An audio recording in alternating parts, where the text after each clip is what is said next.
খেতে শেষ করতে পারছো না, হাত বাড়াচ্ছ। খালি করো, তারপরে তো তোমাকে আমি দেবো। সেই সোনারপুরের মহাদেব মন্ডল, এই সেই সোনারপুরের মহাদেব মন্ডল, এখানে যার টাকা নিচ্ছে এমনি খেয়ে যাবে। কিছু মনে করো না, বুঝছো? মাল ওর কাছে আছে, আমার কাছে আছে, এটি ট্রাই করে দেখুন ও কি দিচ্ছে না। সে তো আমি ট্রাই করবো, অবশ্যই করবো। আজকে থাকুন, আমি আছি তো আজকে। জোরহাত করে বলছি, আমরা যতক্ষণ থাকবো থাকবেন।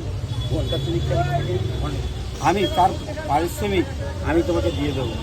হ্যাঁ, তোমার যা ক্ষতি হবে আমি পূরণ করতে। না আমার ক্ষতি লাগবে না। তাহলে থাকুন, বলে এত খেয়েছি আর টাকা ফেরত দেবো না।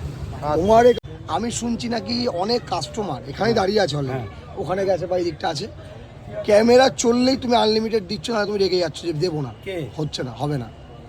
এটা আমি শুনেছি, যদি যে এই কথাটা বলেছে বা বলে থাকে, হ্যাঁ, তার তুমি খাইয়ে টাকা নিয়েছি একদম, হ্যাঁ, সে নিজেই ভাববে যে আমি ঠিক করেছি কি বেঠিক করেছি। তাকে তার নামে বলে তার ভাবতে হবে, এই লোকটা তার ভাবতে হবে ঠিক করেছি কি বেঠিক করেছি।